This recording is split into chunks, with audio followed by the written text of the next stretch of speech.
오늘 우리에게 주시는 하나님의 말씀은 신약성경 골로새서 1장 15절부터 28절입니다. 하나님의 말씀을 봉독하겠습니다. 이 말씀을 통해 하나님의 음성을 들으시기 바랍니다. 그 아들은 보이지 않는 하나님의 형상이시요 모든 피조물보다 먼저 나신 분이십니다. 만물이 그분 안에서 창조되었습니다. 하늘에 있는 것들과 땅에 있는 것들, 보이는 것들과 보이지 않는 것들, 왕권이나 주권이나 권력이나 권세나 할 것 없이 모든 것이 그분으로 말미암아 창조되었고 그분을 위하여 창조되었습니다. 그분은 만물보다 먼저 계시고 만물은 그분 안에서 존속합니다. 그분은 교회라는 몸의 머리이십니다. 그는 근원이시며 죽은 사람들 가운데서 제일 먼저 살아나신 분이십니다. 이는 그분이 만물 가운데서 으뜸이 되시기 위함입니다. 하나님께서는 그분의 안에 모든 충만함을 머무르게 하시기를 기뻐하시고 그분의 십자가의 피로 평화를 이루셔서 그분으로 말미암아 만물을 곧 땅에 있는 것들이나 하늘에 있는 것들이나 다 자기와 기꺼이 화해시키셨습니다. 전에 여러분은 악한 일로 하나님을 멀리 떠나 있었고 마음으로 하나님과 원수가 되어 있었습니다. 그러나 지금은 하나님께서 그리스도의 죽으심을 통하여 그분의 육신의 몸으로 여러분과 화해하셔서 여러분을 거룩하고 흠이 없고 책망할 것이 없는 사람으로 자기 앞에 내세우셨습니다. 그러므로 여러분은 믿음에 튼튼히 털을 잡아 굳건히 서 있어야 하며 여러분이 들은 복음의 소망에서 떠나지 말아야 합니다. 이 복음은 하늘 아래에 있는 모든 피조물에게 전파되었으며 나 바울은 이 복음의 일꾼이 되었습니다. 이제 나는 여러분을 위하여 고난을 받는 것을 기쁘게 여기고 있으며 그리스도의 남은 고난을 그분의 몸 곧 교회를 위하여 내 육신으로 채워가고 있습니다. 나는 하나님께서 여러분을 위하여 하나님의 말씀을 남김없이 전파하게 하시려고 내게 맡기신 사명을 따라 교회의 일꾼이 되었습니다. 이 비밀은 영원 전부터 모든 세대에게 감추어져 있었는데 지금은 그 성도들에게 드러났습니다. 하나님께서는 이방 사람 가운데 나타난 이 비밀의 영광이 얼마나 풍성한지를 성도들에게 알리려고 하셨습니다. 이 비밀은 여러분 안에 계신 그리스도요 곧 영광의 소망입니다. 우리는 이 그리스도를 전합니다. 우리는 모든 사람을 그리스도 안에서 온전한 사람으로 세우기 위하여 모든 사람에게 권하며 지혜를 다하여 모든 사람을 가르칩니다. 아멘. 이것은 하나님의 말씀입니다. 오늘 말씀 중에서 15절부터 20절은 초대교회에서 부르던 찬송이라고 합니다. 그러니까 우리가 지금 교회에서 찬송가 부르듯이 이제 이걸 찬송으로 불렀다는 것입니다. 이 찬송은 예수 그리스도가 누구이며 어떤 분이신지를 노래하고 있습니다. 찬송은 예수님이 하나님의 아들이라고 노래하면서 하나님의 아들 예수 그리스도는 보이지 않는 하나님의 형상이라고 합니다. 하나님은 보이지 않으시지만 하나님의 아들 예수 그리스도는 우리가 볼 수도 있고 만질 수도 있도록 우리에게 오신 하나님이시다. 하나님의 형상이시다라는 겁니다. 예수 그리스도는 모든 피조물보다 먼저 나셔서 하나님이 천지를 창조하실 때 그 창조 사역에 동참하셨습니다. 단순히 순서가 가장 앞선 그래서 먼저 나신 그런 피조물이 아니라 예수 그리스도 자신이 만물을 창조하신 창조주 하나님이시라는 거예요. 그래서 16절은 만물이 그분 안에서 창조되었습니다. 하늘에 있는 것들과 땅에 있는 것들, 보이는 것들과 보이지 않는 것들, 왕권이나 주권이나 권력이나 권세나 할 것 없이 모든 것이 그분으로 말미암아 창조되었고 그분을 위하여 창조되었습니다. 라고 노래합니다. 예수 그리스도는 하나님이시면서 동시에 교회의 머리이십니다. 교회의 머리라는 말은 모든 성도를 하나로 묶어서 교회로 만드시는 분이라는 뜻입니다. 하나님과 사람 사이에는 건널 수 없는 단절이 있습니다. 인간의 범죄 때문에 사람은 하나님께 가까이 갈 수 없었습니다. 그래서 하나님의 아들이신 예수 그리스도께서 사람으로 사람에게 오셔서 예수를 믿는 성도들을 하나로 묶어서 교회로 세우셔서 하나님과 연결되게 하신 것입니다. 교회는 하나님의 아들이신 예수 그리스도께서 그 머리이시기 때문에 하나님과 연결될 수 있습니다. 교회가 단순히 예수를 믿는 사람들의 모임이기만 하면 하나님께 닿을 수가 없어요. 교회는 그저 예수를 믿는 사람들의 모임이기 때문에 하나님과는 단절된 걸 극복할 수가 없어요. 그러나 예수 그리스도께서 교회의 머리이시기 때문에 교회는 하나님과 연결된 것입니다. 고려 26대 왕인 충선왕은 고려의 왕이지만 원나라 황제의 공주의 아들이었어요. 그러니까 아버지 충렬왕과 원나라 황제의 딸인 제국대장 공주가 결혼해서 그 사이에서 태어난 아들이 이제 고려의 왕이 된 거예요. 그러니까 이 충선왕은 원나라 황제의 손자인 거죠. 그래서 당시 고려는 원나라의 속국이기는 했지만 황제의 손자가 다스리는 나라였기 때문에 원나라의 관리들도 함부로 대하지를 못했어요. 충선왕이 아니었으면 그저 제국과 속국의 관계였을 뿐이지만 원나라 황제의 손자가 왕이기 때문에 원나라 황실의 권위를 고려도 가지게 되었다는 거예요. 교회가 하나님과 연결될 수 있는 것은 하나님의 아들 예수 그리스도가 교회의 머리이시기 때문입니다. 그래서 하나님과 교회가 연결된다는 것입니다. 예수 그리스도 때문에 하나님께서는 예수 그리스도의 십자가의 피로 평화를 이루셔서 예수 그리스도로 말미암아 만물을 땅에 있는 것들이나 하늘에 있는 것들이 다 하늘에 있는 것들 모두 다 하나님과 기꺼이 화해시키셨습니다. 바울은 이 찬송가로부터 이야기를 풀어나갑니다. 예수를 믿기 전에 골로새 교회 성도들, 이제 성도들이 되기 전이죠. 이들은 하나님을 멀리 떠나 있었어요. 바울은 그 이유를 그들이 악한 일을 행했기 때문이라고 합니다. 죄 때문이라는 거죠. 바울이 유대주의의 영향을 받고 있는 교회에 편지를 쓸 때는 율법을 주제로 이야기를 풀어나가지만 이 골로새 교회처럼 이방인들이 모인 교회에 이야기할 때는 죄에 대해 이야기합니다.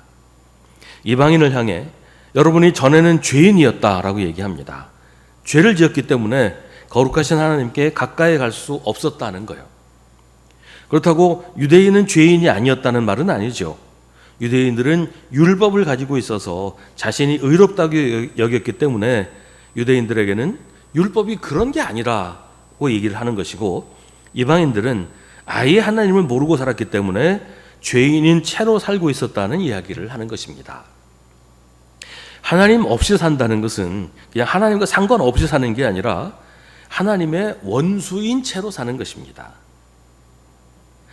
왕이 다스리는 이 왕국에서 나는 왕과 상관없는 사람이다 하고 하는 것은 왕에 반역하는 것이에요. 그런 사람은 역적이 되어서 처형당하게 됩니다. 하나님이 세상 모든 만물의 주인이시고 온 세상의 왕이신데 하나님을 모르는 채 나는 하나님과 상관없다 하고 하는 것은 자기를 창조하신 분, 자기의 주인이 누군지도 모르고 사는 것이고 왕에게 반역하는 것이다라는 말이에요. 게다가 하나님 없이 사는 사람은 하나님의 뜻을 거슬러 죄를 짓고 악을 행하며 살 수밖에 없어요. 로마서 5장 23절은 모든 사람이 죄를 범하였습니다. 그래서 사람은 하나님의 영광에 못 미치는 처지에 놓여 있습니다 라고 선포합니다. 고로새 교회 성도들은 예수를 믿기 전, 하나님을 알기 전에는 하나님의 원수였습니다. 그러나 하나님은 사람들을 하나님과 원수인 상태로 그냥 두시기를 원하지 않으셨어요. 하나님은 먼저 손을 내미셔서 사람과 화해하기를 원하셨습니다. 하지만 사람의 죄를 그대로 둔 채로는 화해할 수가 없어요. 그래서 하나님의 아들 예수 그리스도를 사람이 되게 하셔서 사람에게 보내셨습니다. 말하자면 하나님이 예수님과 손잡아서 화해하셨다. 근데 예수님은 사람이시기 때문에 하나님이 사람과 손잡고 화해하셨다. 이제 그런 얘기가 되는 거죠. 셰익스피어의 비극 가운데 로미오와 줄리엣이라는 작품이 있습니다. 가문 대대로 원수지간인 두 사람이 서로 사랑하게 됐지만 가문의 장벽이 너무 높아서 끝내 두 사람이 함께 죽었고 두 사람의 죽음으로 인해서 두 가문이 화해하게 되었다는 얘기입니다. 두 가문이 화해하기 위해서는 각 가문에서 한 사람씩 두 사람의 희생이 필요했어요. 하나님과 사람의 관계도 마찬가지입니다. 하나님과 사람이 화해하기 위해서 하나님 쪽에서 하나님의 아들 그리스도와 사람 쪽에서 사람의 아들 예수의 희생이 필요했고, 그것을 예수 그리스도께서 홀로 감당하셨다는 겁니다. 22절은 그것을 이렇게 설명합니다. 하나님께서 그리스도의 죽으심을 통하여 그분의 육신의 몸으로 여러분과 화해하셔서 여러분을 거룩하고 흠이 없고 책망할 것이 없는 사람으로 자기 앞에 내세우셨습니다. 하나님의 아들 예수 그리스도의 십자가로 말미암아 골로새 교회 성도들이, 그리고 세상 모든 사람들이 하나님과 화해할 수 있게 되었습니다. 하나님은 사람과 화해하기를 바라셨지만 사람으로서는 하나님과 화해할 방법을 찾을 수 없었으니 하나님께서 하나님과 사람 양쪽을 다 감당하셨다는 겁니다. 그래서 사람은 아무것도 할 수 없었지만 하나님의 방법으로 하나님과 화해할 수 있게 되었다는 것, 그게 복음입니다. 하나님의 은혜로 하나님과 화해한 사람은 이제는 믿음에 든든히 서서 든든히 털을 잡고 굳건히 서 있어야 하며 복음의 소망에서 떠나지 말아야 합니다. 그러면서 바울은 골로새 교회 성도들에게 이제는 하나님과 화해한 사람, 그러니까 더 이상 죄인이 아니고 하나님과 화해한 사람이니까 하나님과 화해한 사람으로서 감당해야 할 사명에 대해 설명합니다. 먼저 바울은 자신의 사명에 대해 이야기합니다. 이 복음은 하늘 아래에 있는 모든 피조물에게 전파되었으며 나 바울은 이 복음의 일꾼이 되었습니다. 예수님께서 하나님과 사람을 화해하게 하시려고 십자가에 달리신 것은 골로새 교인들만 위하여 하신 것이 아니라 온 세상 모든 사람들을 위해서 하신 것입니다. 하나님의 아들 예수 그리스도의 십자가는 모든 역사의 모든 인류를 위한 것입니다. 하지만 그 사건은 구체적으로 예수 그리스도의 십자가라는 그 시대 그 장소에서 일어난 일이기 때문에 모든 사람들이 이 일을 그냥 저절로 알 수는 없어요. 누군가 전해주어야 알 수 있는 것입니다.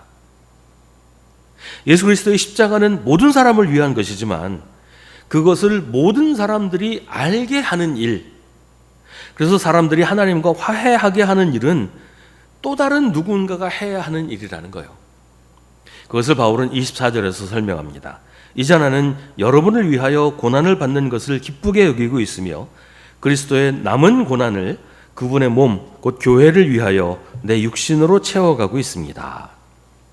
이 말을 얼핏 들으면 예수 그리스도의 십자가만으로는 부족하다 하는 말처럼 들릴 수도 있어요.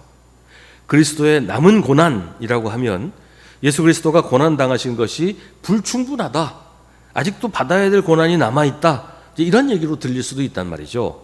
근데 그건 다른 얘기입니다. 하나님과 사람이 화해하는 데는 예수 그리스도의 십자가만으로는 충분합니다. 거기 다른 무엇이 추가되는 것은 불필요할 뿐 아니라 있어서는 안 되는 일이에요. 하지만 십자가를 알고 믿게 되는 건 또 다른 일입니다. 누군가 전하지 않으면 사람들이 십자가를 알 수 없기 때문이에요. 그래서 바울은 십자가를 전하는 일, 예수 그리스도를 통한 구원의 복음을 전하는 일을 그리스도의 남은 고난이라고 설명하는 것입니다. 그러니까 이 그리스도의 남은 고난이라는 말은 원래 예수 그리스도께서 받으셔야 할 고난을 예수님이 미처 다 받지 않으셔서 여전히 고난이 남아있다, 그런 말이 아니고 예수 그리스도의 십자가는 그 자체로 이미 완성된 것이고 전혀 부족함이나 미진함이 없지만 그 십자가를 세상 모든 사람에게 전하는 일이 우리들에게 남겨져 있다, 우리가 감당해야 될 사명이다라는 말이에요. 조금 다른 식으로 표현하자면 예수 그리스도의 십자가가 하나님과 사람이 화해하는 길을 활짝 열어놓으셨고 이제는 사람들이 그 길로 하나님께 가게 하는 일이 남아있는데 바울은 그 일을 자기의 사명으로 여기고 감당하고 있고 이제는 그 일을 바로 우리가 해야 한다라고 하는 겁니다. 25절에서 바울은 나는 하나님께서 여러분을 위하여 하나님의 말씀을 남김없이 전파하게 하시려고 내게 맡기신 사명을 따라 교회의 일꾼이 되었습니다 라고 말합니다. 예수 그리스도의 십자가는 단번에 모든 사람을 위하여 구원의 역사를 완성하셨지만 사람들을 예수 그리스도의 십자가에 참여하게 하는 일, 그래서 구원을 받게 하는 일은 교회의 사명으로 남아있다는 것입니다. 그래서 교회가 세워진 것이고 교회가 그 사명을 감당해야 하는 것입니다. 28절은 우리는 이 그리스도를 전합니다. 모든 사람을 그리스도 안에서 온전한 사람으로 세우기 위하여 모든 사람에게 권하며 지혜를 다하여 모든 사람을 가르칩니다 라고 말합니다. 모든 사람을 위한 십자가를 모든 사람이 알고 믿게 하는 일, 그게 교회와 그리스도인의 사명이라는 것입니다. 이 사실을 아는 사람에게 십자가는 영광의 소망이지만 이 사실을 알지 못하는 사람들에게는 비밀로 남아 있습니다. 영광의 소망을 알고 있는 사람이 그것을 알지 못하는 사람에게 그 소망을 전하지 않으면 예수 그리스도의 십자가는 그냥 비밀인 채로 남아 있어서 모르는 사람에게는 아무 의미 없는 것일 뿐입니다. 꿀 먹은 벙어리라는 속담이 있죠. 알고 있으면서도 어떤 이유로 인해서 말을 못하는 상황을 이제 가리켜서 꿀 먹은 벙어리 같다 이렇게 얘기를 합니다. 어떤 사람이 꿀을 처음 먹었어요. 너무 맛있고 너무 기분이 좋아요. 그래서 사람들한테 이거 맛있다고 얘기를 해주고 싶은데 하필 그 사람이 말을 못하는 언어 장애인이었어요. 말을 못하니까 아무리 맛있어도 맛있다고 말을 할 수가 없어요. 예수 그리스도의 십자가 그 비밀의 영광을 알고 있는 사람은 그것을 사람들에게 널리 알려야 하는데 꿀 먹은 벙어리처럼 말을 하지 않고 혼자만 알고 있으면 십자가가 뭔지, 구원이 뭔지, 복음이 뭔지 사람들이 알 수가 없는 거란 말이에요. 요즘에는 그런 일이 거의 없는 것 같은데요. 옛날에는 이제 고속도로를 운전해서 가다 보면 반대편 차선에서 오는 차가 그 하이빔을 깜빡깜빡하면서 올 때가 있어요. 그게 이제 자기가 지나온 곳, 이제 이 차가 갈 곳에 경찰차가 숨어서 기다리고 있다, 단속하려고 하고 있다. 이제 그걸 알려주려고 하이빔을 깜빡깜빡해서 신호를 보내는 거죠.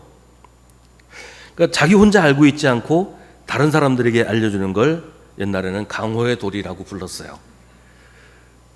알면 알려줘야 됩니다. 혼자만 알고 있으면서 다른 사람은 모르게 하는 건 때로는 다른 사람을 죽게 하는 일이 될 수도 있어요. 복음이 그런 경우지요. 하나님과 화해하지 않으면 하나님의 심판을 피할 수 없습니다. 예수 그리스도의 복음을 믿지 않으면 구원받을 수 없습니다. 그런데 나는 알고 믿어서 하나님과 화해하고 구원을 받았는데 그걸 나 혼자 알고 있는 것은 다른 사람을 죽게 하는 일이 된단 말이죠. 다른 사람에게서 구원의 기회를 박탈하는 일이 되는 겁니다. 그건 예수 그리스도가 우리에게 맡기신 사명을 외면하고 회피하는 일입니다. 에스겔서 33장은 말합니다. 만일 내가 어떤 나라에 전쟁이 이르게 할 때 그 나라 백성이 자기들 가운데서 한 사람을 뽑아서 파수꾼으로 세웠다고 하자. 이 파수꾼은 자기 나라로 적군이 접근하여 오는 것을 보고 나팔을 불어 자기 백성에게 경고를 하였는데도 어떤 사람이 그 나팔 소리를 분명히 듣고서도 경고를 무시해서 적군이 이르러 그를 덮치면 그가 죽은 것은 자기 탓이다. 그는 나팔 소리를 듣고서도 그 경고를 무시하였으니 죽어도 자기 탓인 것이다. 그러나 파수꾼의 나팔 소리를 듣고서 경고를 받아들인 사람은 자기의 목숨을 건질 것이다. 그러나 만일 그 파수꾼이 적군이 가까이 오는 것을 보고서도 나팔을 불지 않아서 그 백성이 경고를 받지 못하고 적군이 이르러 그들 가운데 어떤 사람을 덮쳤다면 죽은 사람은 자신의 죄 때문에 죽은 것이지만 그 사람의 죽은 책임은 내가 파수꾼에게 묻겠다. 그러면서 에스겔은 너 사람아, 내가 너를 이스라엘 족속의 파수꾼으로 세웠다. 그러므로 너는 내가 하는 말을 듣고 나를 대신하여 그들에게 경고하여라. 내가 악인에게 말하기를 너는 반드시 죽을 것이다 하였는데도 내가 그 악인에게 말하여 그가 악한 길을 버리고 떠나도록 경고하지 않으면 그 악인은 자신의 죄가 있어서 죽을 것이지만 그 사람이 죽은 책임은 내가 너에게 묻겠다. 내가 악인에게 그의 길에서 떠나서 거기에서 돌이키도록 경고하였는데도 그가 자신의 길에서 돌이키지 않으면 그는 자신의 죄 때문에 죽지만 너는 목숨을 보존할 것이다 라고 선포합니다. 바울이 골로새 교회 성도들에게 이 이야기를 하는 이유가 뭘까요? 첫째는 이미 예수를 믿고 있다고 하는 사람들이지만 아직 하나님과 화해하지 못하고 있는 사람들이 있기 때문입니다. 교회는 다니지만 아직 예수 그리스도의 십자가를 믿지 못하고 그것으로는 부족하다고 생각하는 사람들이 있다는 거예요. 여전히 죄에서 벗어나지 못하고 하나님과 화해하기를 주저하는 사람들이 교회 안에도 있다는 겁니다. 교회를 다니고는 있지만 하나님 앞에 서기를 두려워합니다. 하나님 말씀에 순종하면 내가 손해보고 내가 자유가 없어질까 봐 겁을 냅니다. 그래서 여전히 하나님과 화해하려고 하지 않는 사람들이 교회 안에도 있다는 거예요. 하나님과 세상에 양다리를 걸치고 삽니다. 그런 사람들에게 바울은 그래서는 안 된다고 말하고 있습니다. 하나님과 화해해야 우리가 살 수 있습니다. 하나님과 연결되어야 구원받을 수 있습니다. 예수님이 하나님과 재물을 동시에 섬길 수 없다고 하신 것은 양다리 걸치지 말라고 하는 거예요. 양다리를 걸치는 사람은 하나님과 연결되지 못합니다. 예수님이 하나님과 화해하는 길을 활짝 놓으셨는데 우리는 그 길로 하나님께 가야 하는 겁니다. 둘째는 하나님과 화해한 사람은 예수 그리스도의 십자가로 활짝 열린 화해의 길을 모든 사람이 알게 할 사명과 책임이 있다는 거예요. 요즘도 고속도로나 다리나 참 많이 건설합니다. 옛날에 비하면 교통이 정말 너무너무 좋아졌어요. 근데 큰 돈을 들여서 공사를 해서 도로나 다리를 이제 건설을 했는데 그걸 알리지 않으면 어디 다리가 새로 생겼다, 어디 고속도로가 새로 생겼다, 사람들한테 알리지 않으면 사람들이 그 길로 갈 수가 없죠. 다리가 세워졌는데 사람들이 거기 다리가 있는지 모르면 거기로 누가 가겠어요. 길이 있다는 것을 알리지 않는 것은 그 길로 사람들이 가지 못하게 가로막는 것이 되어버리고 말아요. 그러면 그 길을 만든 모든 일들이 헛수고가 되는 거죠. 우리가 하나님이 예수 그리스도를 통해서 하신 일, 우리를 구원하신 일을 사람들에게 전하지 않는 것은 그냥 전하지 않는 것이 아니라 다른 사람들이 구원받지 못하게 가로막고 방해하는 것입니다. 그래서 로마서 10장은 주님의 이름을 부르는 사람은 누구든지 구원을 얻을 것입니다. 그런데 사람들은 자기들이 믿은 적이 없는 분을 어떻게 부를 수 있겠습니까? 또 들은 적이 없는 분을 어떻게 믿을 수 있겠습니까? 선포하는 사람이 없으면 어떻게 들을 수 있겠습니까? 보내심을 받지 않았는데 어떻게 선포할 수 있겠습니까? 성경에 기록한 바 기쁜 소식을 전하는 이들의 발걸음이 얼마나 아름다우냐 한 것과 같습니다. 라고 선포하고 바울은 내가 복음을 전하지 않으면 나에게 화가 미칠 것입니다. 라고 말합니다. 예수 그리스도의 십자가는 영광스러운 것이지만 모르는 사람에게는 비밀로 남아 있습니다. 알아야 영광이지 모르면 가치 없는 것입니다. 복음을 전하지 않는 것은 영광스러운 십자가를 가치 없는 헛된 것으로 만드는 일이에요. 바울은 말합니다. 이제 나는 여러분을 위하여 고난을 받는 것을 기쁘게 여기고 있으며 그리스도의 남은 고난을 그분의 몸 곧 교회를 위하여 내 육신으로 채워가고 있습니다. 이제는 우리가 그리스도의 남은 고난을 그리고 바울의 남은 고난을 우리 육신으로 채워야 합니다. 우리는 그리스도를 전해야 합니다. 그리스도의 십자가를 전해야 합니다. 하나님이 내미시는 화해의 손을 모르는 사람이 없도록 모든 사람이 잡도록 인도해야 합니다. 그게 우리가 해야 하는 책임이고 사명입니다. 기도하겠습니다. 언제나 우리에게 먼저 찾아오시고 손 내미시는 주님, 우리가 주님의 영광 가운데 살게 하시니 감사합니다. 우리가 주님의 이름을 알고 주님의 이름을 부르게 하시니 감사합니다. 하나님, 우리가 예수 그리스도의 복음을 믿게 하셔서 정말 감사합니다. 이제 우리에게 맡겨진 사명을 감당하게 하옵소서. 그 이름의 비밀을 전하는 일을 우리 육신에 채워가게 하옵소서. 우리를 통하여 사람들이 주님께 나아오는 역사가 우리 사는 날 동안 계속되게 하여 주옵소서. 예수님의 이름으로 기도합니다. 아멘. 우리 구주 예수 그리스도의 은혜와 하나님 아버지의 사랑과 성령의 사귐이 주님을 예배하는 사랑하는 주님의 자녀들에게 주님의 영광을 드러내며 살기로 다짐하는 사랑하는 주님의 모든 백성들에게 이제로부터 영원까지 함께 하시기를 간절히 축원하옵나이다. 아멘.